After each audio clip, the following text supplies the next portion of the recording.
vous allez bien, que vous ayez passé une super bonne semaine. Moi, oui, ça va super. On se retrouve dans une nouvelle vidéo et je vais vous parler donc des 10 drapeaux rouges à éviter chez un homme.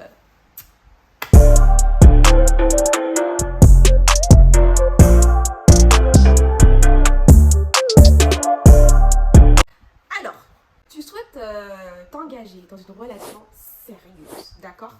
Tu veux un partenaire de vie avec qui partager tes passions, avec qui partager, voyager, construire une famille aussi. Alors cette vidéo, elle est faite pour toi. On va commencer par le premier point. Les hommes qui font du rentre-dedans. Ce sont des hommes insistants. Dès le départ, ils savent ce qu'ils veulent, ils savent ce qu'ils ne veulent pas. Donc, ils vont te poser 5 questions. Donc, comment tu t'appelles? Tu as quel âge? Tu vis où? Qu'est-ce que tu fais dans la vie? Es-tu célibataire? Les 5 questions sont décisives. Si pour toi, ça ressemble à un interrogatoire, tu jettes en fait. Il ne faut pas discuter parce que ces hommes-là, ce qu'ils veulent, c'est pas se mettre en couple, c'est plutôt aller beaucoup plus vite. Voilà.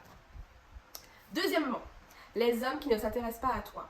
Alors, ça peut rejoindre le premier point, hein, ça va super vite et tout. Donc, les hommes qui ne s'intéressent pas à toi, c'est-à-dire à ta vie personnelle, professionnelle, à ta famille, à tes envies, tes hobbies, qui es-tu en fait? Ça a toute son importance. Quelle est ta couleur préférée? Quel est ton plat préféré? Qu'est-ce que tu aimes faire dans la vie? C'est quoi ton activité préférée? Qu'est-ce que tu aimes faire lors de ton temps libre? Et les week-ends, tu fais quoi? Tu vois ça? C'est super important. Si tu n'as pas ça, tu jettes, ok? Et on ne discute pas, ok? Ensuite, troisièmement, les hommes qui mettent du temps à répondre. Moi, je vous dis quelque chose.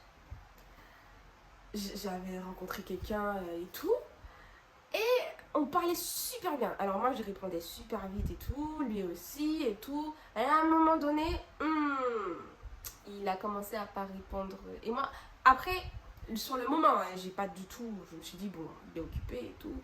Mais ça s'est fait vraiment à des heures où il avait du temps. Et moi, je connaissais ses heures, voilà, il me disait, on connaissait notre vie et tout, voilà. Et du coup, j'ai trouvé ça super bizarre. À ce moment-là, il a installé le doute dans ma tête. Je lui ai demandé, je lui ai dit, voilà, ok, il m'a inventé des trucs. Bon, ça s'arrêtait là. Mais pour moi, c'est bizarre. Pour moi, quand ça te met la puce à l'oreille, pour moi, faut écouter son instinct. C'est pas sérieux. Ça ne sera pas sérieux. Pour moi, il veut pas aller plus loin que ça avec toi. Alors, tu prends le petit bout de papier et tu jettes. On ne revient pas là-dessus. Alors, quatrième drapeau rouge, les hommes très fêtards. Alors, je l'ai noté parce que beaucoup de copines à moi me racontaient leurs histoires et me disaient beaucoup, oui, mon copain, il sort tout le temps, j'en ai marre, je suis pas avec. Et lui, c'est vraiment un gros problème et une grosse perte de temps à la personne qui a confiance en elle, qui sait ce qu'elle veut, qui est vraiment engagée dans la relation et souhaite aller beaucoup plus loin. Là, elle est face à une personne, voilà, c'est une personne, voilà, pour moi, t'as pas encore fini en fait ta vie de fêtard. Personnellement, moi je connais pas ça. Je prends et je jette, c'est tout, hein. Flemme. Les hommes dépensiers. Je peux vous dire qu'il y en a. Moi j'en ai connu un et c'est super fatigant à la longue parce que tu te dis, bon, à un moment donné, ça va s'arrêter, quoi. Ça va s'arrêter. Son impulsivité sur ça va s'arrêter.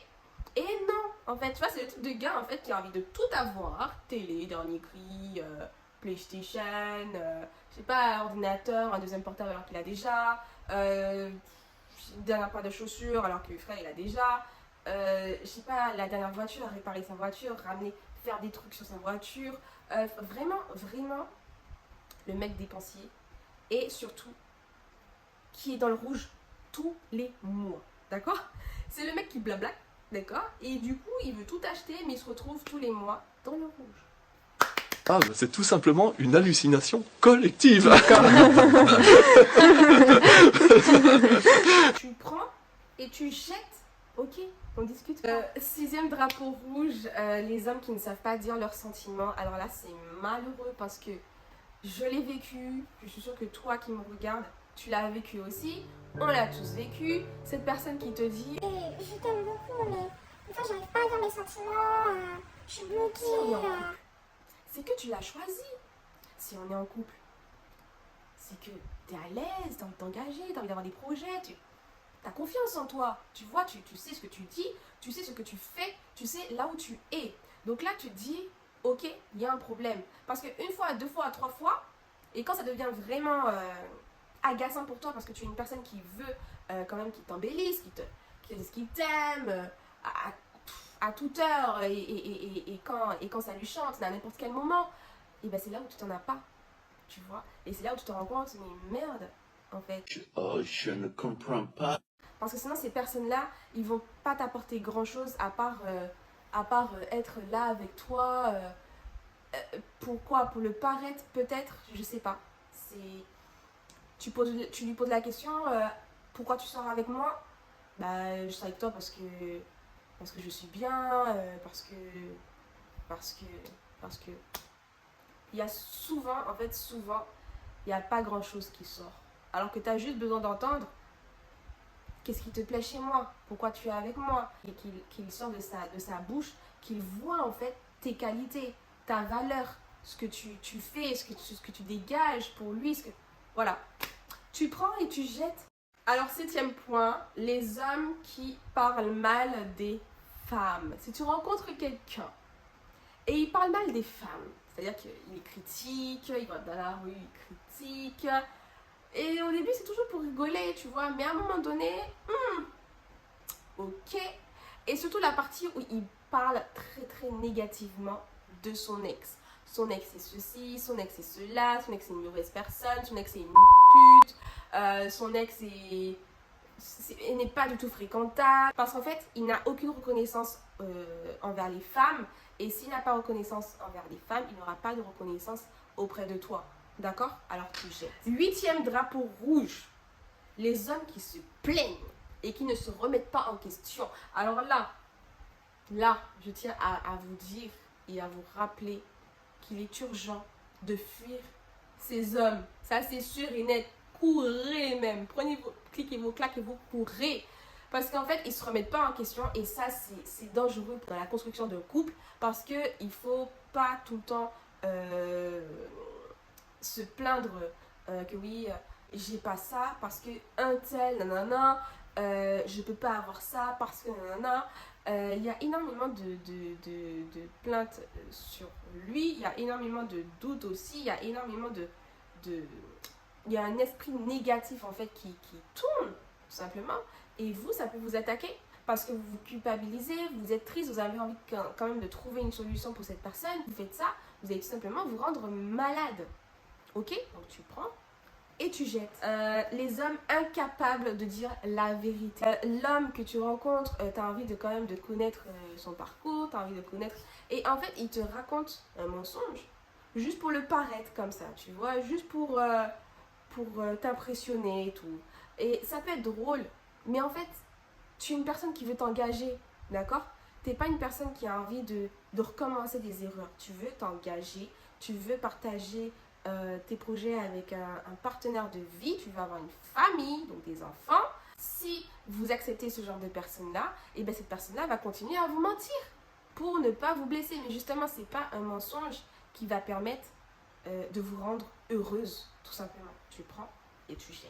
C'est le 10e drapeau rouge, et ça c'est hyper important, l'homme qui te contrôle. Il y a plusieurs niveaux en fait. Il y a le petit niveau où voilà, ça commence vraiment par les habits. Comment tu t'habilles là? Comment tu t'habilles pour sortir avec tes copines? Oui, il y a une limite. Parce que si il a des arguments, oui, à ce moment-là, oui, il n'y a pas de souci. Te contrôler par ton attitude. Il veut que tu te comportes bien. Quand ça lui chante, quand il veut, voilà, dans toute occasion, quand ça lui chante, il veut que tu parles comme il le veut, lui. Et pour moi, c'est hyper toxique parce que c'est pas quelque chose sur lequel où la confiance va naître. Tu vois, il n'y aura pas une bonne confiance. Pour moi, la confiance, c'est quelque chose de super important dans le couple. Et s'il n'y a pas ça, pour moi, c'est mort. En fait, t'as pas à contrôler ta partenaire. Le gars là, il n'a pas à vous contrôler, il n'a pas à vous dire quoi faire. Il doit pouvoir vous respecter, vous connaître, savoir ce que vous faites et avoir confiance en vous. Si c'est pas le cas, tu prends et tu jettes. Ok? Donc, merci d'avoir regardé cette vidéo. J'espère qu'elle vous aura plu. J'espère qu'elle va vous aider, surtout parce que moi, mon but, c'est de t'aider justement à ne plus te tromper sur le choix de ton partenaire de vie, parce que c'est super important. Je rappelle que c'est pour les personnes qui souhaitent s'engager, construire une famille et qui souhaitent ne pas faire du n'importe quoi justement. Je vous retrouve dans une nouvelle vidéo la prochaine fois. N'oublie pas de t'abonner et d'activer la petite cloche. Mets-moi un petit pouce en l'air, c'est super encourageant pour moi et on se retrouve dimanche prochain. Voilà.